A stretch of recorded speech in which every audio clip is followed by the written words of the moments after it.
What if your closest and best friend was the wisest person you know, a moral compass for you, and the person that you can tell everything? Now, imagine this person as a yellow dog that sounds like John DiMaggio.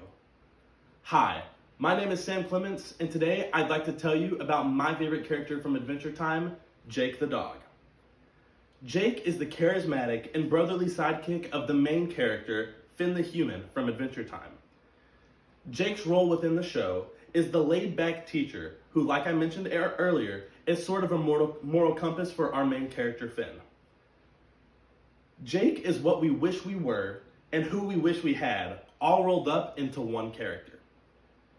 His quotes, mannerisms, and life advice made me who I am today.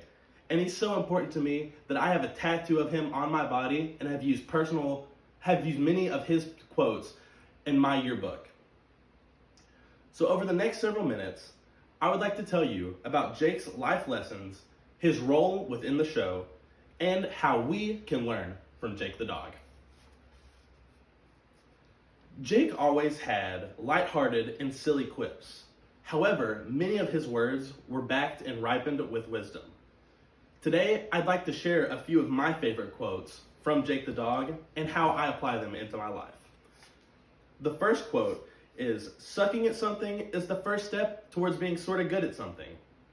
This one's important to me because it helps me realize that if I start something brand new and I'm not the best at it, that if I just keep working towards it and get more experience with it, that eventually I may be up to par with my own standards for myself, and that I don't have to be perfect from the get-go. The second quote is, "To live life, you need problems. If you get everything you want the minute you want it, then what's the point of living?" This one's very important because it teaches not only that patience is a virtue, but that also the value of working towards something. Because if you work towards something, there's always more value from the experience that you get working towards it than just grabbing it because you want it. And the third and final quote, as well as my most favorite quote of all time, is, "Bad biscuits make the baker broke, bro."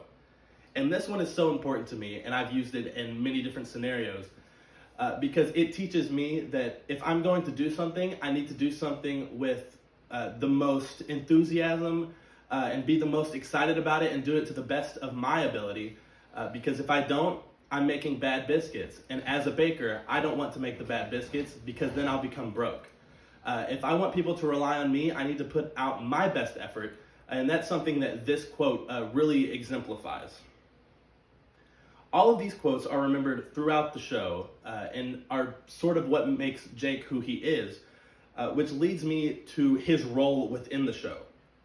According to the video posted by The Take on February 18th, 2018, it states that Jake is the center of morality within the show and is the main hero's moral compass, like I mentioned earlier. Jake has somewhat of an internal detector of right from wrong. If there was something fishy going on within the show, Jake was always the first character to say, "Man, I don't know if this is the right thing that we should be doing.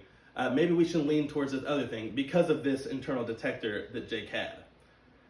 For example, in the episode titled Wizards, Finn and Jake decided that they wanted to be wizards, and towards the end of the episode, once they had sort of reached their pinnacle of strength of being wizards, Jake decided that he wanted to stop a little early because he had everything that he could possibly have. He was the strongest he wanted to be. He had everything that he needed. However, Finn wanted to go one step further and become the master wizard. And Jake advised to him that this is a lot of responsibility, Finn. You don't know what's beyond those gates. And if you're not ready for it, then I wouldn't do it. But because of Finn's bravery and his willingness to want to take that extra step without knowing what that extra step is, Finn took this very dangerous extra step, and it caused for a meteor to hit the land of Oo, and everybody in the magic school lost all of their magic powers. And while it is a silly concept, it sort of learned or taught that Jake was a little bit more of a moral compass for Finn. And this is even strengthened by a quote from Finn that happens numerous times throughout the show, man, what would Jake do? Or what would Jake do in this situation? Or if Jake were here, how would he act? And this is something that is said through Finn, something that Finn says all throughout the show, which really shows how important Jake is as a character to our main character. And while basing morality on cartoons isn't ideal, applying Jake's teachings could help us in real life. Jake had a very empathetic heart, and this was shown all throughout the show. When Jake had his kids, he took a break from his very favorite thing to do, which was adventuring with his best friend. He took this break so that he could become a dad with his unicorn wife. He would stop by his house and he would stay awake tireless nights just to take care of his brand new puppies. It was only when he realized that the puppies could take care of themselves that he decided to take it back, and that Finn needed his help more than they did. Jake was very well known within the show for putting others before himself. He was a very selfless character throughout all 10 seasons. According to an article on CBR.com titled "Jake from Adventure Time is the best character on TV," it says Jake is friends with anyone, from insect to cosmic entity. Well, which is very true, because you would always see Jake as friends with the most powerful beings in the Land of Ooo, as well as just these simple bugs that were dancing on the ground. For the past few minutes, I've talked to you about how Jake shows off life lessons, his role as a moral compass within Adventure Time, and how we can live life like Jake. So, next time you find yourself lost or you don't know what to do, just ask yourself this simple question: what would Jake do? Thank you.